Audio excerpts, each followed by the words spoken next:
one great pilot study that looked at 13 women who had pelvic pain from various diagnoses. These women received 9 sessions of transvaginal light therapy, and it was phenomenal to see that even 6 months later, the results were very clear that there was a reduction of approximately 60% reduction in pain. And 75% of the women who did note differences, their difference was significant.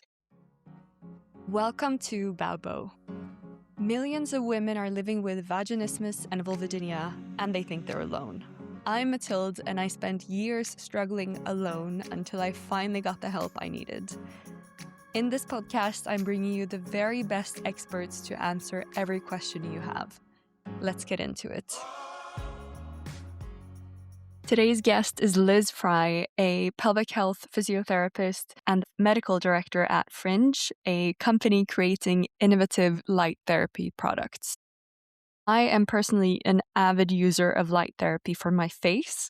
And so when I came across Fringe's pelvic wand that integrates light therapy and vibration, I was really intrigued and wanted to learn more about the application for pelvic pain. In this conversation, Liz breaks down exactly what light therapy is and how it works, from the different wavelengths of light to how they penetrate tissue and promote healing. Liz has this wonderful ability to bridge clinical expertise with accessible explanations, and I think you'll find this conversation fascinating. So welcome to the podcast, Liz. I'm really glad to be speaking with you today. Thanks for having me. This is exciting. I am personally very interested in innovation, and I get so excited when I see new products that come out within the space of women's health and femtech, and of course, specifically anything that may help people experiencing genital pelvic pain conditions like vulvodynia and vaginismus. So when I came across Fringe and your light therapy wand via one of my previous guests, actually, the amazing pelvic floor physiotherapist Julie Sarton, I was so keen to have you on the podcast, and I think there's sadly quite little innovation happening within this space in particular. So I'm just very excited to see products like yours popping up. I was also actually lucky enough to try this product in advance of the conversation, which has been really interesting for me personally as someone who's experienced vulvodynia and vaginismus, and I'm luckily at a place where my symptoms of vulvodynia are more or less no longer there, but I'm still working with hypertonicity in my pelvic floor. So to kick off, would you like to introduce yourself and just tell us a bit about your background? For sure. Thanks. So I'm Liz. I'm Liz Frey. I'm a pelvic health physiotherapist up in Canada. And I am also the women's health medical director at Fringe. We are a company that does create healing and helping products, essentially. So light therapy is one of our leading products, and we have various light therapy devices. The one that we're speaking about, of course, today is, and I'll hold it up for anyone who's watching, but the Fringe pelvic wand. So it is a light therapy pelvic wand. I just turned it on here. It can be used either externally or internally. So it's delivering light therapy to the pelvis, essentially to help women with all different issues. So I too really enjoy, I'll say, bringing new technology and new innovative products to my clients. And that's where, for me, working with Fringe and working with women's pelvic health products has been amazing. So bridging clinical experience with product and product development. Yeah, it's a really cool, because you're currently also working clinically, right? So you get to do Yeah. both, working more commercially with this type Yeah, of product it is and really clinical. fun. You're right. It's really fun because I can see firsthand, first, like what type of clients come into my practice Mm, and what we're seeing then in the literature, what is supported. And then when I do recommend products to the clients, I see firsthand how much they are helpful for mm. them. So yeah, it's a fun opportunity to do both sort of, I'll say, jobs at the same time. Yeah, it's a brilliant setup, I'm sure, both for you and for Fringe. It's a helpful combo. Okay, so let's start breaking down what light therapy actually is. So can Mhm. you explain it in simple terms for someone who's never heard of it before? For sure. So light therapy is harnessing specific wavelengths of light, and light has all different wavelengths and colors associated with each wavelength.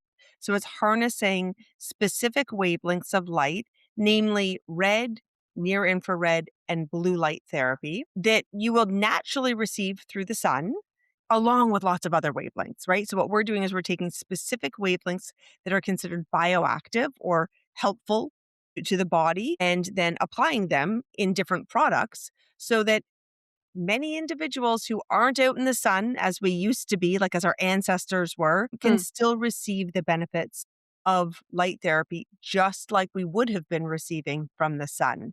So I named three different wavelengths. I said red, near infrared, and blue. And so what I can do is sort of break down the difference between these, right? Mm. So as I mentioned, they're different wavelengths, so energy sort of cycles, if you will, like photons of light. So red light is considered in that 630 to 680 wavelength spectrum, whereas near infrared is more up in the 850 wavelength spectrum, right? And then blue light is around the 415 wavelength.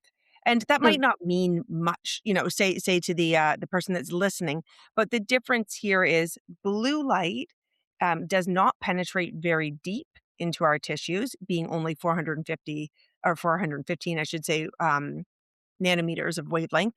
And it's very helpful, therefore, at the surface level with bacteria or fungal, say, infection. You will see a lot of people now using face masks, right? These red light masks. The same thing can be applied in the pelvis with blue light, where the face masks are being used for acne Mm. and any sort of skin conditions. And in the pelvis, the blue light can be very helpful for helping with the vaginal microbiome. So reducing bacterial vaginosis, yeast infection, and like a lot of irritation, like bacterial fungal irritations within the pelvis. So that would be what blue light is used for in the wavelength. Red light, as I said, is around that 630 to 680 like nanometers wavelength, and it does penetrate the skin further than, say, blue light. And that's really used at a tissue level for tissue rejuvenation, tissue replenishing in terms of like blood flow, oxygen, nutrients, elasticity with collagen and elastin, but very much so like at a not a great depth, if you will, Mm. right? Whereas near infrared light penetrates the skin a little bit deeper, and so I think of that, while red and near infrared have overlapping benefits or uses, but the near infrared, like going a little bit deeper, can be really helpful for conditions that have like inflammation, pain, irritation that are more like a deeper issue at hand. So the Yeah. red and near infrared light are often really used together so that we have like the target tissue at the surface as well as deeper. Mm. Okay, that's really interesting. And so, just to make sure that I understand it, we have Mhm. in the light from the sun, we have different types of radiation, Yes. right? Different wavelengths, as you say. And the higher the wavelength, the deeper that penetrates into Yeah, our you skin. could you Or could say that because the near infrared, which is not visible to the naked eye, does penetrate deeper than the red, which we can see, right? But I think the important thing here, which maybe I didn't note so obviously, is that what we've done is we've harnessed these bioactive helpful wavelengths mm, and none other. So if we were receiving light just from the sun, for example, we'd be getting the whole spectrum of light. And some of it's not great for us, which is why we lather ourselves in, like, say, sunscreen or, those kinds of things. So, mm, what we've done is just taken the beneficial wavelengths of light and used them. So, I think that that's important to note. There's no yeah. harmful light wavelengths that are in the devices. Exactly, so that would be the UV Yes, lights, right? exactly. And one other thing I wanted to touch on just so we can better understand these different wavelengths, because another thing that is very popular at the moment are these infrared saunas, right? Mhm. Which also use, then again, higher wavelengths of radiation, right? Yeah, Because that's what heats the skin, right? yeah, yes, there is a gentle warming effect even when we are using the wand with Mm, the near infrared wavelength, but certainly nothing like the irradiance that we're getting in these saunas. That is a different sort of wavelength spectrum. yeah. So there isn't a, I'll say, a negative side effect or safety issue when you're using the wand as prescribed. What we recommend is using it for 10 minutes, 3 to 5 times a week, because light therapy, what happens really with light therapy is our chromophores, like our cells, absorb the light, and then there's all these cascades of reactions that occur that are beneficial, right? And to be fair, using the light therapy devices, even if you were to use it, I don't know, 7 or 8 times a week, it's not going to be negative. There's not a safety piece here, but there's just not compounding positive effects, right? So, Mm, like, less is more in some ways with this, right? What okay. happens though is I should probably explain what happens is our chromophores, like in our cells, absorb light, and the cascades of reactions are what is so beneficial for our bodies.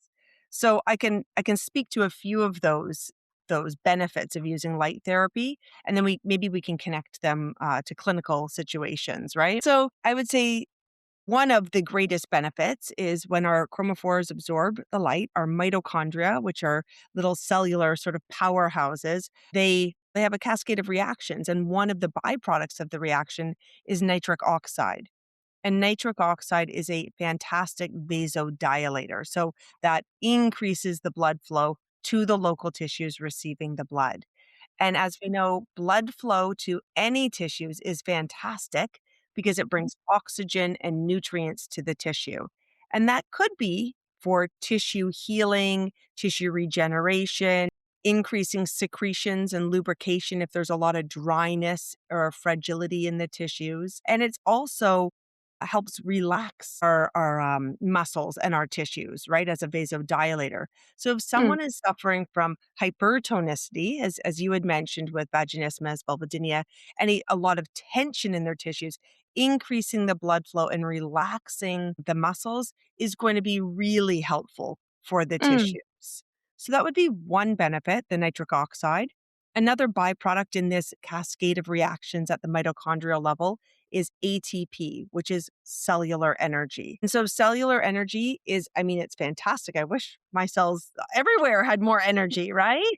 But that can be specifically used again for tissue healing, tissue regeneration, better function and efficiency within our tissues in general, right? mm, So again, someone suffering with increase in pain, increase in tension in their tissues, and so on, more energy to proliferate, relax, and function would be very beneficial. So those are two benefits. Another one with red light therapy is there's an increase in the elastin and collagen production of the tissues. Elastin and collagen is so important to the integrity of our tissues. It's what makes our tissues both, and you'll sort of see with all the red light masks that are really popular right now, it mm, helps reduce fine lines and wrinkles. It helps give a nice glow to your tissues and bring blood flow to them. But it also plumps up the tissues so that we're not as, I'll say, droopy or saggy, etc. But from a pelvic perspective, it helps a lot with the elasticity of the tissues. So women that are suffering with pelvic pain, particularly dyspareunia, like with intercourse or what have you, increasing the plumpness and the elasticity of the tissues and the muscles would be very beneficial. So that's another really positive piece. And then related to tissue like tone and pain and sensitivity, light therapy, red light and near infrared light specifically, but they help reduce inflammation in the tissues. So if we can reduce inflammation, increase circulation, then that also helps reduce neuropathic pain. So mm. there's I mean, there's the list can go on, but I'd say that those are some of the really top reasons that someone suffering with pelvic pain in particular, would benefit from using light therapy. That's a really helpful bridge, I think, between the science of light therapy in general and the potential use cases for pelvic pain. So maybe if I can just feed it back to you, the kind of the basics of the science behind it, just so we make Go sure for that it. the listeners are following. So the whole idea ties back to this notion of like sunlight is medicine, right? Because certain wavelengths of light support mitochondrial function, this powerhouse of the cell. And that matters because when cells have enough energy, the body is better able to repair itself and reduce inflammation and generally just be healthy overall. Is that correct? Yes, yeah, that's Yeah. that's a really good summary. Okay, good. I find it really interesting because I'm one of the people who fell for the red light masks for the face, and I've enjoyed using it so much. So I find it super fascinating. It's interesting you note that because I think I have a lot of clients in my pelvic practice that ask me about like, is this just a gimmick? Does it really work? And I can Mm, totally appreciate and understand those questions, right? And I think by describing the science behind what's happening, people can say, oh, wait, like this, it's not a gimmick as long as you're purchasing and actually like a good quality device that has third mm. party testing and all of that. When you think about what's happening at a cellular level, you can really, I'll say, buy into it, or say, "Hey, wait, this is something I want to try." Right?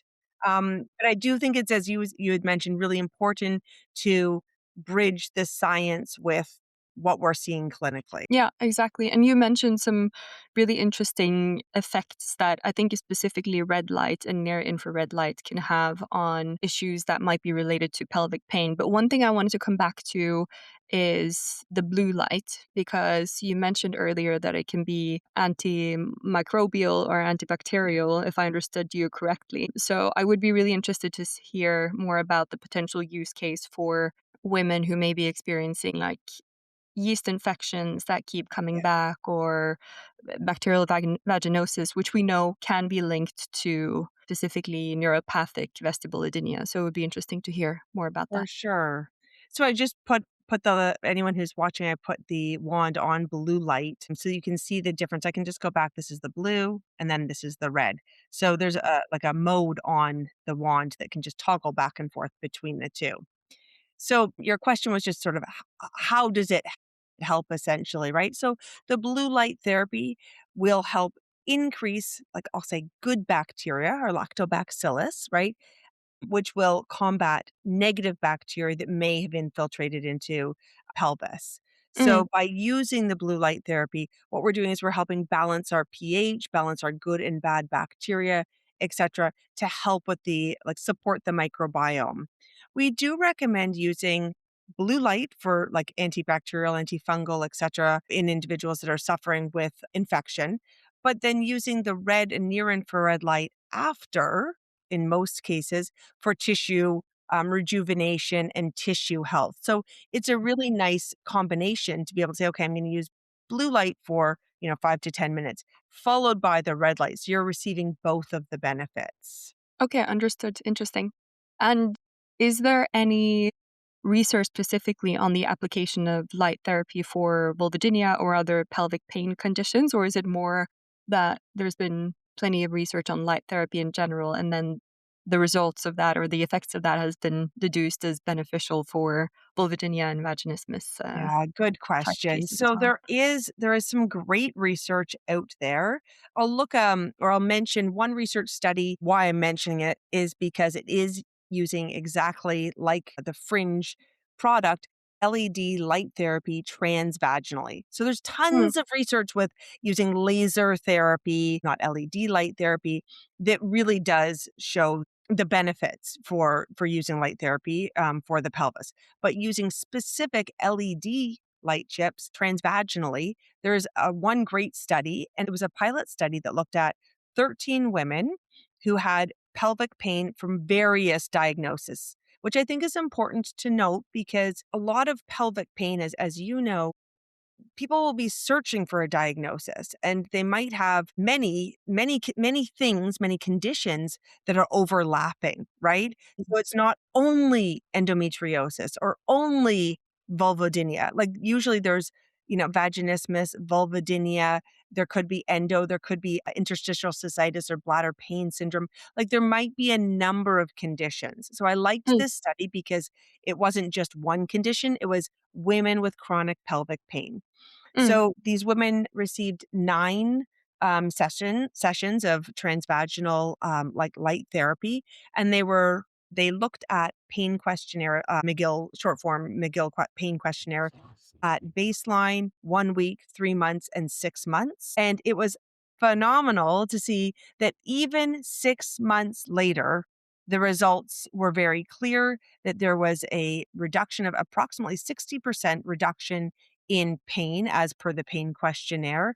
And those 75% of the women who did note differences, their difference was significant, like that they Mm, noted that it was significant. So to me, that was really compelling, great research because it was on a variety of conditions, 9 sessions, and there was a 6-month follow up that showed lasting benefits. So very that, interesting. yeah, I love that study. And I share that with my clients that are, suffering from pelvic pain and wondering whether or not a purchase of a light therapy product would be beneficial or not. Because I really do try to turn to the research, and my practice is research supported. And it was a fairly simple study with only 9 sessions, and it used a questionnaire, etc. So Mm. that was a great piece of research. What sort of time span was used for those 9 treatments? Do you know? I'd have to look back. No, I'm not sure offhand, but what it would be doing is looking at the device that was used, what the clinical relevant dose was. I can't cite it offhand. Yeah, no, that's okay.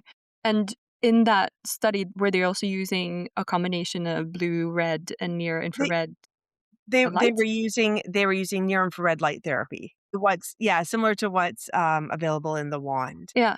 And the difference between laser light Mhm. therapy and LED light therapy, I assume the price is very different in terms of Yeah. delivering that treatment. But what are the differences there? Is there a difference in efficacy or So laser light therapy has been used for years Mm, clinically for pelvic health. And why we're seeing light therapy devices on the market for like consumer based now is that LED light therapy, there's been research to show that it can produce the same results as laser therapy, but you have to use it for a little bit longer, or like the dosage is just different.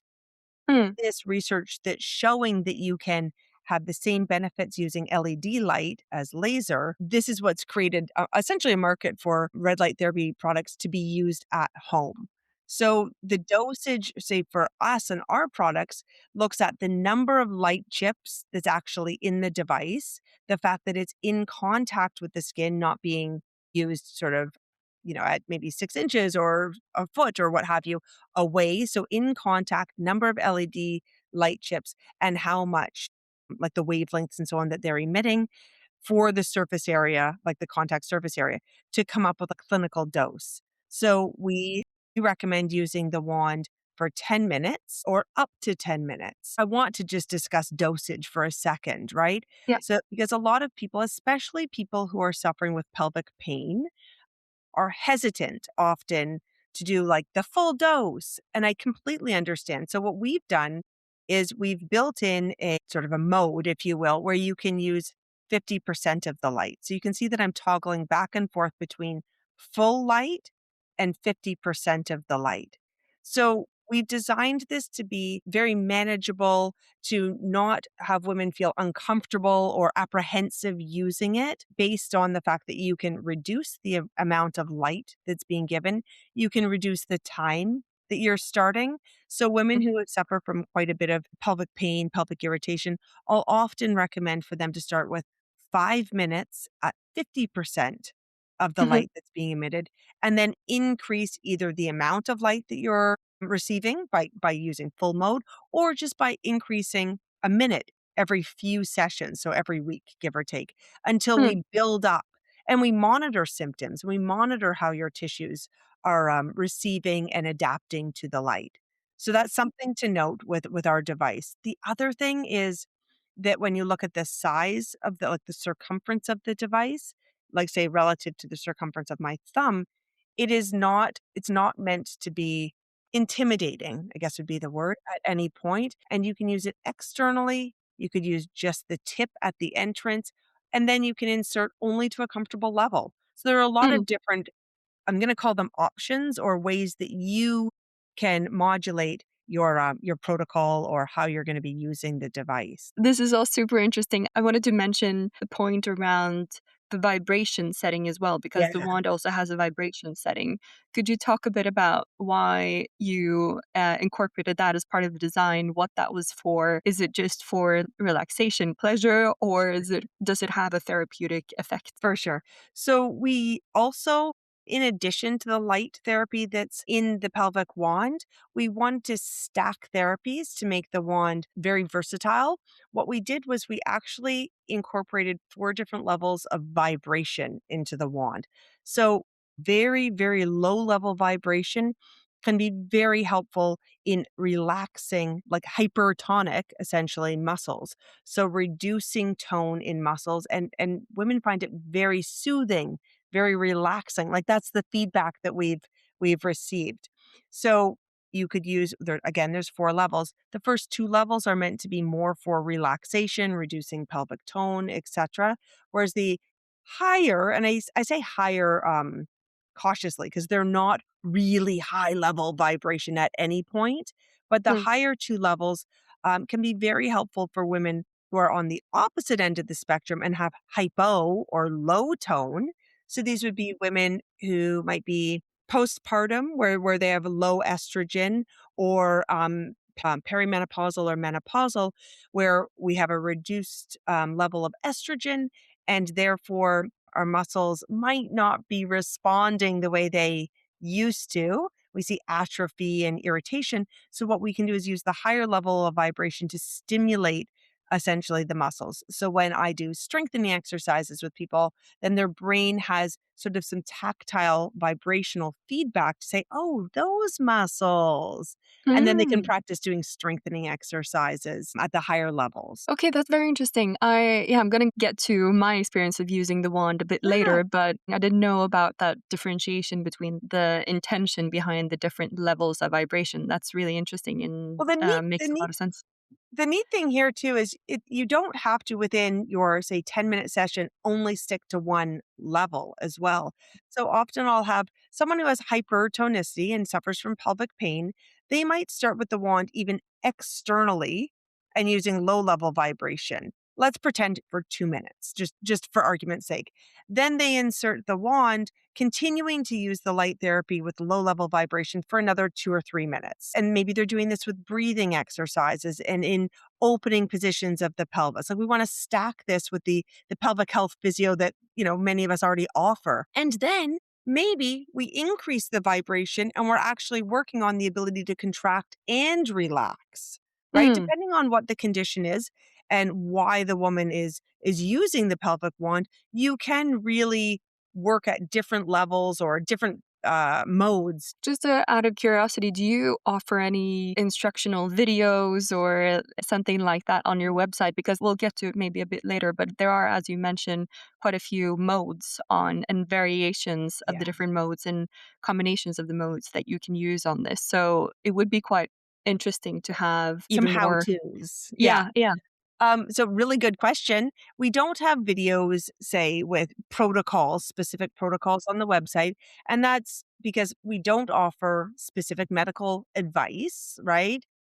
And we always recommend for women to seek, if they can, pelvic health advice from their medical professional, like practitioners, whether or not it be physio or OT or their OBGYN or a family doctor, whoever, because everyone's condition is so unique, right? And so specific. But when people email or DM with more general questions like what would you recommend for someone with pelvic pain or that I suffer from the following, how would you recommend I start using the device? We always respond fairly quickly, and we're always happy to answer people's questions. We just can't offer specific medical advice. That's all. Okay, got it. Yeah, Yeah. okay. No, that's useful to know. So, if someone starts using this, it sounds very promising, right? What should their expectations be in terms of timeline? How you Mhm. talked a bit about dosage before. How long before people typically notice changes if they do it all? So some women will see change really rapidly, really quickly, and other women it does take like a lot longer. So I would say I recommend for my clients use the device, like use the pelvic wand 3 to 5 times a week for 3 weeks. And then let's check back and see whether or not you feel like there's change. If someone has had pelvic pain ongoing for pretend 20, 30 years, like a long standing chronic pelvic pain, I do feel like that's going to take a lot longer to change. That's not going to be a 1 week and oh my gosh, it's cured. No, I don't think that that's realistic, right? But definitely within 3 weeks of using the device, women often do report seeing some benefit, some change. It might not Mm. be a complete cure to their condition. And again, it depends on what the underlying issues are, right? But that's what I usually recommend to see some change. Okay. Okay, that's good to know. And I would love to transition a bit to more into who this is for or different use cases Mhm. within people who might be experiencing symptoms of vulvodynia or vaginismus. And maybe it's helpful to give you an overview of how I've found using this, what I've experienced. And just for context for the listener, I mean, I've started experiencing vulvodynia 5 years ago and then later started developing symptoms of vaginismus as well, I think in response to the vulvar pain that I was experiencing. And I'm luckily at a place now where, again, symptoms of vulvodynia are a lot better, but I'm still working through the hypertonicity of my pelvic floor. So I think for me, the way I've been using it is I first started introducing it more externally with the red light and also the near infrared light,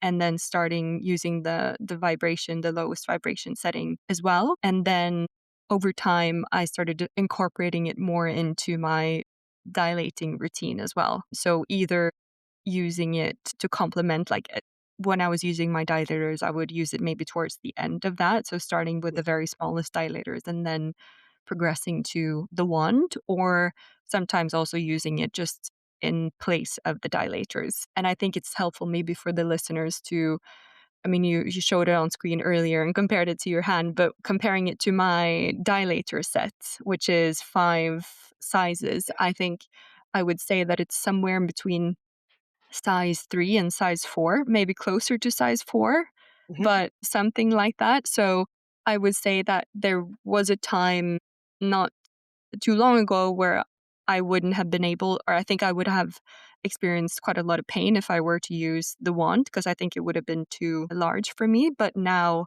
when I am at a slightly better place in my journey, I am able to use it comfortably. And so I started using this maybe just under a month ago. So I think it's still fairly early days to assess the impact that it's had. But what I've appreciated most about it is that I find that it's provided quite a nice self-care ritual into my routine. It's quite a relaxing thing to use, I find. And it's funny because, as I mentioned, I'm also a very avid user of my lead mask for the face. I use that religiously every day. So I use these together while I'm lying in bed and I look like a total cyborg.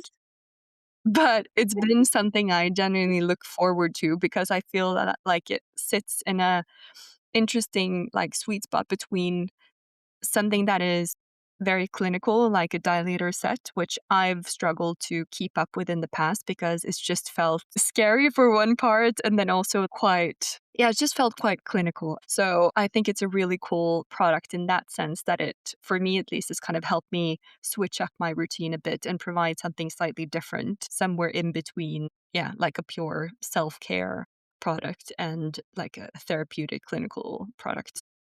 And I'm really excited to see any more medium term or long term effects of using it on my tissue health in particular. And I would say I particularly love the vibration settings because I've used some other vibration products in the past and I find that the vibration has been way too strong. I don't like it at all.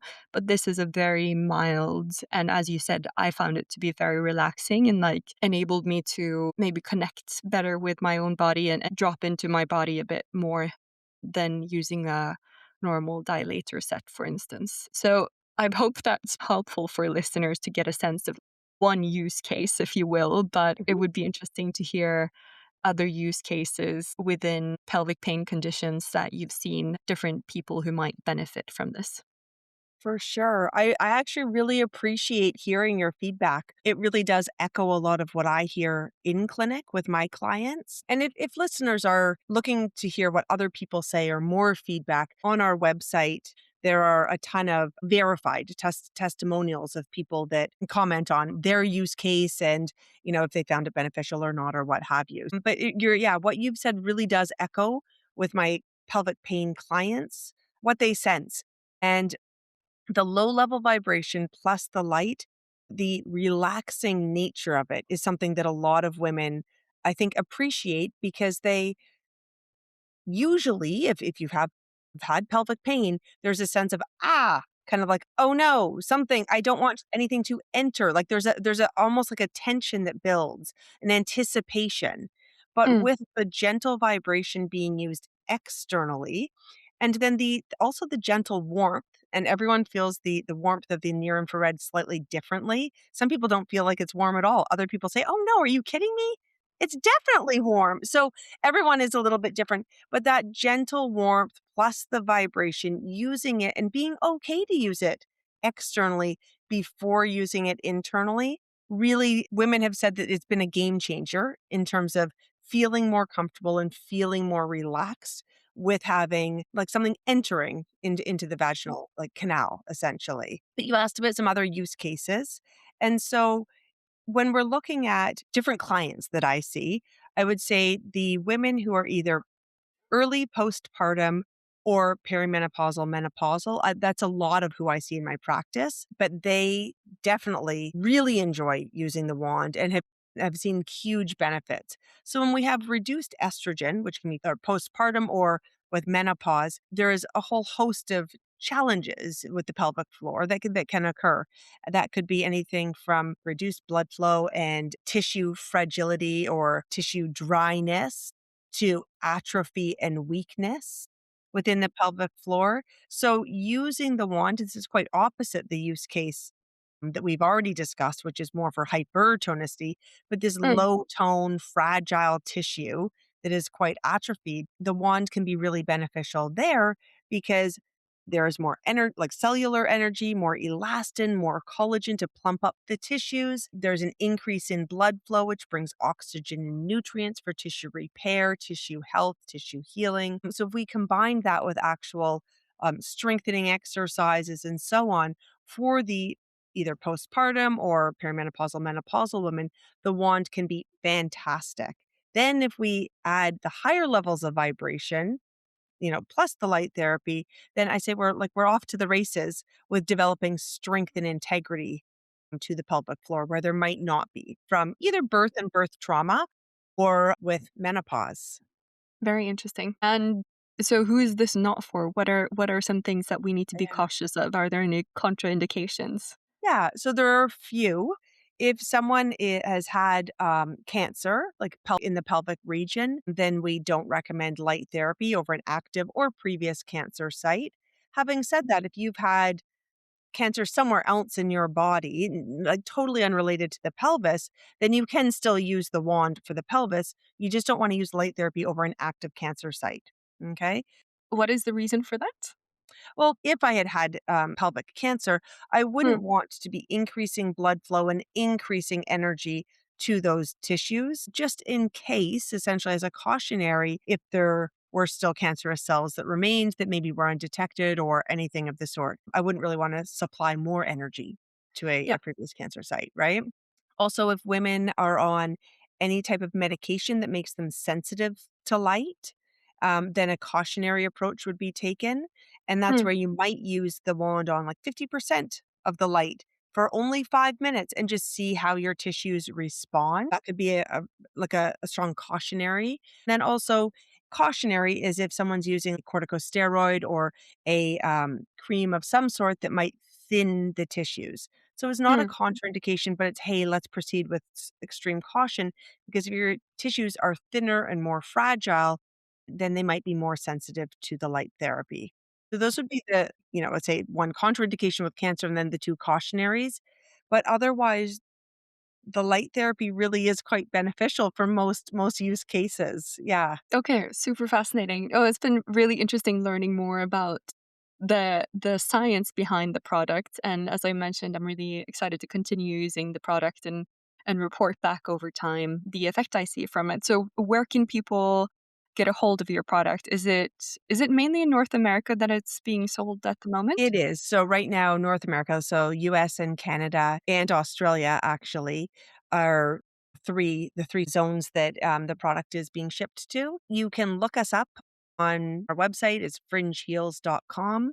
We are on Instagram at fringeheals. And if anyone wants to get in touch, they can definitely DM on Instagram. And usually then I get the DM forwarded to me and then I'm the one that responds, and or send an email. I'm Liz at fringeheals.com, or just check out the website and you can ask any questions to hi at Fringe Heals. So there's tons of different ways to either explore our product and or get in touch. If people have specific questions, we're always happy to answer and help. Fantastic. Thank you so much for all of this, Liz. It's been such a pleasure talking. But again, I just have to say I'm just very happy to see products like yours coming onto the market, and it's been so interesting learning more about it. So thank you for being here. Likewise, thanks so much for having me. If you're curious about the Fringe pelvic wand or want to learn more, you can find all the links and contact details in the show notes. And if you'd like to try it for yourself, I've also partnered with Fringe to offer listeners an exclusive discount. So you can use the code BAUBO10, that's spelled BAUBO 10. Check out to save on your order. And if you haven't already, please subscribe and leave a rating. It really does help more people discover these conversations. Thank you for listening, and I'll see you in the next episode.